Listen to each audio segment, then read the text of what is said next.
Selamat datang kembali di channel YouTube Kisah Para Leluhur Nusantara. Pada kesempatan ini kami hendak memberitakan tentang Alap-alap Laut Kidul karya Hoping Hu bagian 22.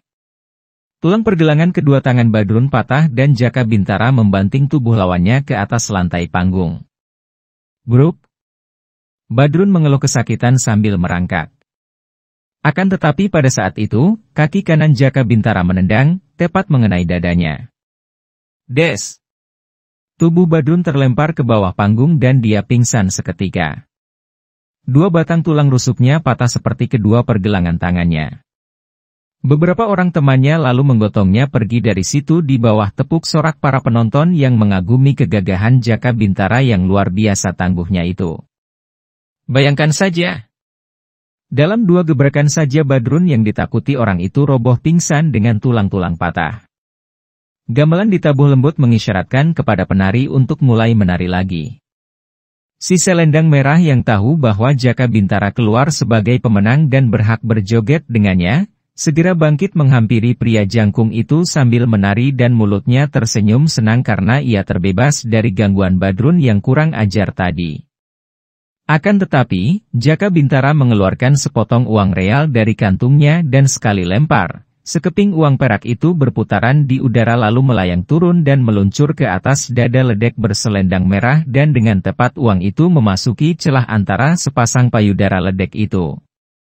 Tentu saja perbuatan ini memancing sambutan tepuk tangan para penonton. Aji yang menonton sejak tadi juga kagum. Jaka Bintara ini ternyata seorang yang sakti dan telah mampu mengendalikan tenaga saktinya secara hebat. Akan tetapi, Aji melihat bahwa pemuda jangkung itu memiliki watak yang kejam bukan main. Padahal, melihat tingkatnya, dengan mudah saja dia akan dapat mengalahkan Badrun tanpa membuatnya cedera sedemikian rupa. Biarpun dia juga tak senang melihat kesombongan Badrun dan sudah sepatutnya orang sesombong itu mendapatkan hajaran keras, akan tetapi tidak sampai mematahkan kedua pergelangan tangan dan tulang-tulang rusuknya. Alap-alap Laut Kidul karya Hoping Hu di http://ceritasilad-novel.blogspot.com by Saiful Bahri Situbondo. Mendapatkan hadiah 1 reel secara luar biasa itu, ledek selendang merah juga merasa ngeri. Bayangkan saja, sekeping uang perak itu seperti hidup saja, dapat menyusup ke dadanya. Akan tetapi ledek ini lalu menyembah dan menekuk sedikit kedua lututnya dengan gerakan lemah gemulai sambil berkata lembut. Terima kasih, Raden.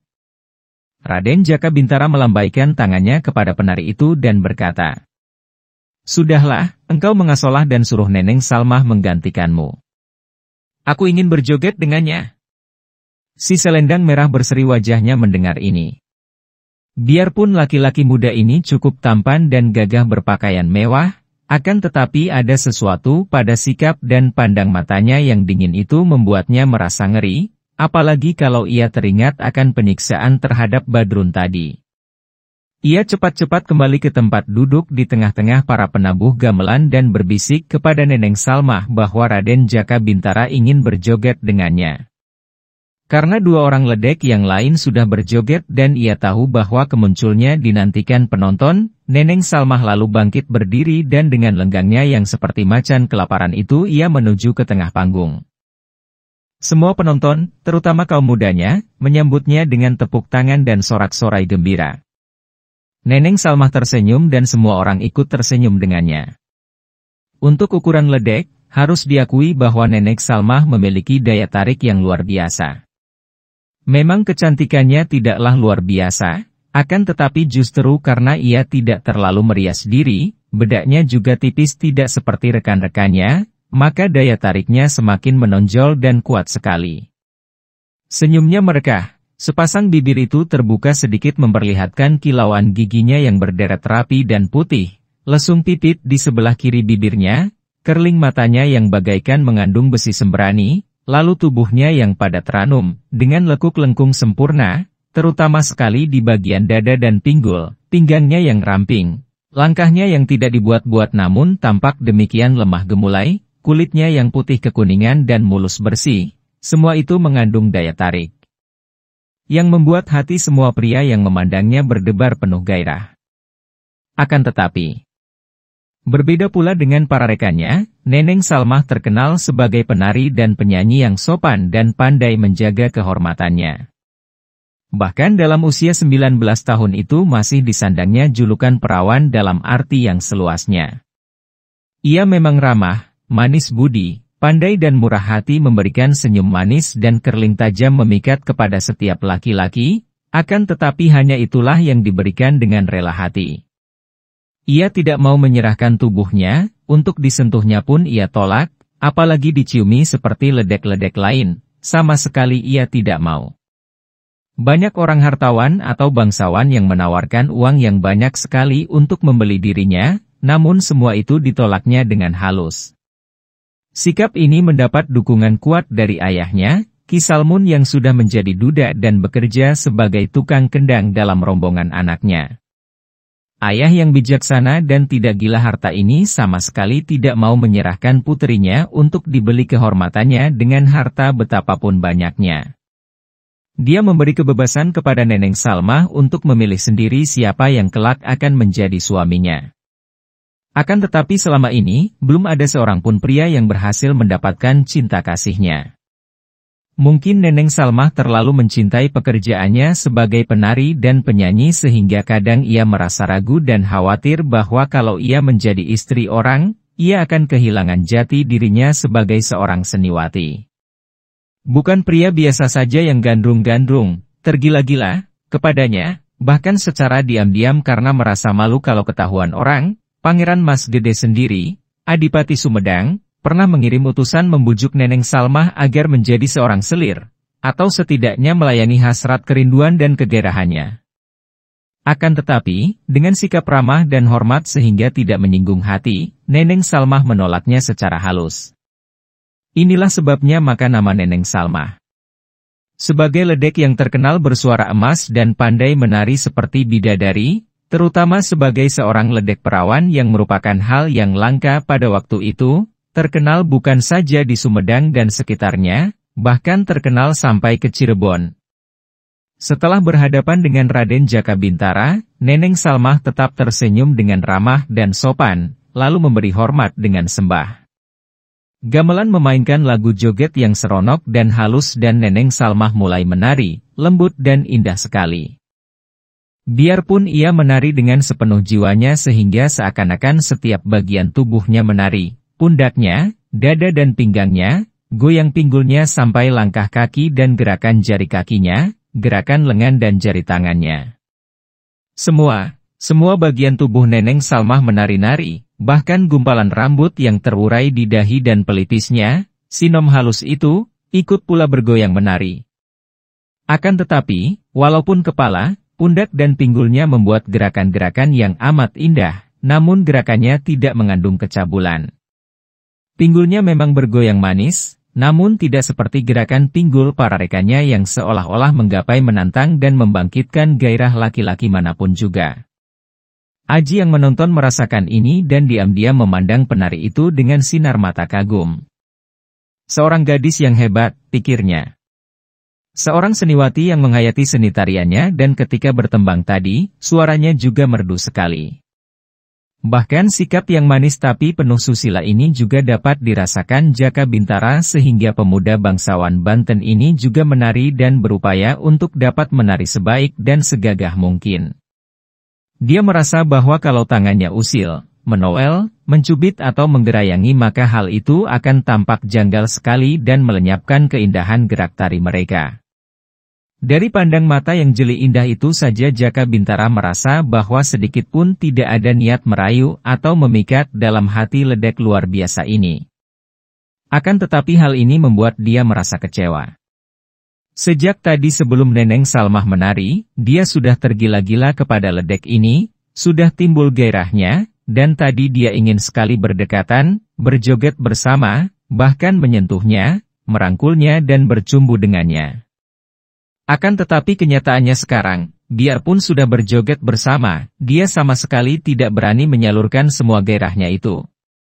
Dia merasa jengkel dan untuk melampiaskan kejengkelannya, dia lalu memutar tubuh menghadapi para penonton, bahkan juga ke arah para tamu undangan lalu menantang. "Heh, para penonton dan para tamu semua. Kini Neneng Salma sudah berjoget dengan aku. Siapa di antara kalian yang ingin berjoget bersamanya? Siapa yang ingin mencoba-coba untuk merebutnya dari tanganku? Kalau ada yang berani, kesinilah, kita main-main sebentar. Sebaliknya kalau tidak ada yang berani, terpaksa kelak akan kuceritakan kepada para jawara, pendekar, di Banten bahwa di Sumedang tidak ada pendekarnya. Dan kalau tidak ada yang maju berarti Neneng Salma menjadi milikku. Para pecinta dan para subscriber YouTube Kisah Para Leluhur Nusantara. Neneng Salma memang merupakan seorang yang memiliki daya tarik amat kuat. Mungkin namanya yang terkenal itu pun menambah kuatnya daya tarik dirinya. Mulai banyak pendekar yang terusik hatinya. Bertanding di atas panggung tayuban seperti itu, biasanya merupakan kejadian biasa saja. Paling sial orang dikalahkan dan terpaksa mundur, mengaku kalah dan mengurungkan niatnya untuk berjoget dengan Neneng Salma yang dirindukannya setiap hari. Tidak ada yang aneh dalam pertandingan macam itu. Memang tadi mereka melihat betapa sadis dan kejamnya pemuda bangsawan dari Banten itu. Akan tetapi hal itu adalah karena kesalahan Badrun sendiri, karena kesombongannya. Kalau dalam pertandingan biasa memperebutkan kemenangan agar dapat berjoget dengan seorang ledek, biasanya cukup asal dapat menjatuhkan lawan saja, dan itu cukup sebagai bukti kemenangan. Tiba-tiba dari rombongan penonton di bawah panggung melompat seorang pemuda. Tubuhnya sedang akan tetapi agak kerempeng sehingga baru penampilannya saja sudah memancing suara tawa penonton. Akan tetapi bagi mereka yang mengenal Sudarman, tidak tertawa. Mereka tahu bahwa pemuda berusia 25 tahun yang bertubuh kerempeng namun berwajah ganteng itu adalah seorang pemuda yang pandai pencak silat.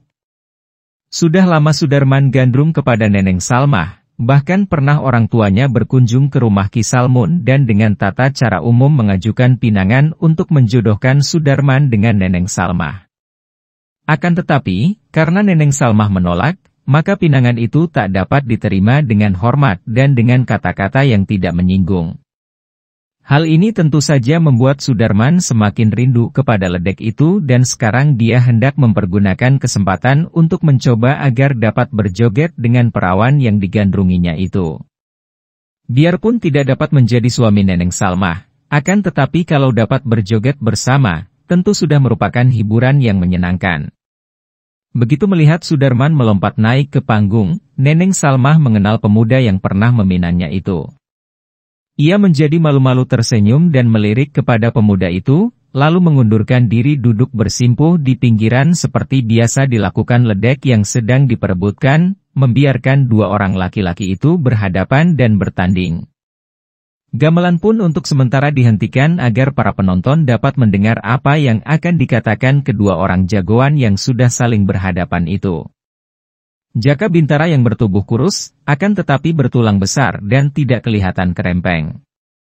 Ketika melihat bahwa yang melompat naik ke atas panggung adalah seorang pemuda yang kerempeng, dia tersenyum mengejek. Matanya mengamati Sudarman dari kepala sampai ke kaki penuh selidik. "Orang muda," kata Jaka Bintara dengan logat bicaranya yang terdengar asing dan kaku. "Andika berani menyambut tantanganku untuk memperebutkan Neneng Salma?" Katakanlah dulu siapa nama Andika." "Kalau Andika belum mengetahuinya, aku adalah Raden Jaka Bintara dari Banten." Sudarman tadi sudah mendengar nama pemuda bangsawan Banten itu. Dia tersenyum dan melirik ke arah Neneng Salma yang kebetulan juga sedang memandang kepadanya. Jaka Bintara juga menoleh dan melihat betapa Neneng Salma tersenyum memandang pemuda kerempeng itu. Dia mengerutkan alisnya dan hatinya panas oleh cemburu. "Raden Jaka Bintara," kata Sudarman dengan sikap ramah dan lembut. "Saya bernama Sudarman, penduduk sini saja, karena itu tanpa bertanding pun saya mau mengaku kalah. Akan tetapi karena Andika sudah cukup lama berjoget dengan Neneng Salma, maka kalau boleh saya menggantikan Andika, saya mau memberikan pusaka saya ini kepada Andika." Sudarman mencabut sebatang kujang, semacam keris, dan menyerahkannya kepada Jaka Bintara. Para penonton yang mendengar ini merasa heran. Sudah lazim kalau orang mengajukan permintaan menggantikan pemenang untuk berjoget dengan sang penari dengan cara memberi semacam hadiah, akan tetapi biasanya orang memberi hadiah dalam bentuk uang. Kalau ada orang menyerahkan pusakanya, maka hal itu dianggap terlalu merendahkan diri. Neneng Salmah memandang dan merasa terharu juga. Ia merasa betapa besar cinta Sudarman kepadanya sehingga pemuda itu rela merendahkan diri, menyerahkan pusakanya hanya untuk dapat berjoget dengannya. Jaka Bintara menerima kujang itu, mengamatinya sebentar, lalu tertawa mengejek dan dengan kedua tangannya dia menekuk senjata itu sambil mengerahkan tenaga saktinya. Krek! Kujang itu patah menjadi dua dan sambil tertawa Jaka Bintara membuang potongan senjata itu ke bawah panggung. Hahaha, senjata pisau pemotong bawang seperti itu, 1 rial pun aku dapat membelinya 10 batang. Siapa sudi menerimanya? Heh, Sudarman, kalau engkau memang berani, kalahkan dulu aku dalam pertandingan baru Andika berhak joget dengan Neneng Salmah. Kalau Andika tidak berani, hayo cepat turun dan jangan mengganggu aku yang sedang asyik berjoget. Wajah Sudarman menjadi pucat, lalu merah. Apalagi mendengar suara beberapa orang mentertawakannya. Seorang laki-laki boleh saja mengalah seperti yang diperlihatkan dari sikapnya tadi, akan tetapi tidak ada laki-laki jantan yang membiarkan dirinya diperhina. Kalau perlu dia siap untuk mempertahankan kehormatannya dengan taruhan nyawa. Sudarman membusungkan dadanya. Yang tipis, matanya bersinar-sinar karena marah dan dia menatap wajah Jaka Bintara dengan tajam. Jaka Bintara, Andika telah mematahkan pusakaku. Ini berarti Andika telah menghinaku dan mau tidak mau terpaksa aku harus menyambut tantanganmu untuk bertanding. Pada saat itu, Sudarman bertemu pandang mata dengan Neneng Salmah dan wanita muda itu merasa khawatir akan nasib pemuda itu menggeleng kepalanya. Akang Darman, harap jangan berkelahi. Sudarman memandang ledek itu dan mengerutkan alisnya. Kalau dia mundur hanya karena Neneng Salmah yang memang sudah dikenalnya itu mencegahnya, dia tentu disangka takut dan akan menjadi bahan tertawaan semua penduduk Sumedang. Dia juga tahu bahwa gadis itu mencegah perkelahian bukan karena cinta kepadanya, melainkan hanya takut akan terjadinya keributan karena penghinaan itu tentu memancing perkelahian, bukan sekedar bertanding mengadu kepandaian untuk dapat keluar sebagai pemenang dan berjoget dengan Neneng Salmah. Para pecinta dan para subscriber YouTube Kisah Para Leluhur Nusantara, kiranya cukup sekian dulu, silahkan ikuti kisah alap-alap Laut Kidul bagian selanjutnya di waktu dan jam yang sama, dengan cara klik subscribe dan juga loncengnya, agar Anda selalu mendapatkan notifikasi jika channel YouTube ini mengupload video kisah terbaru.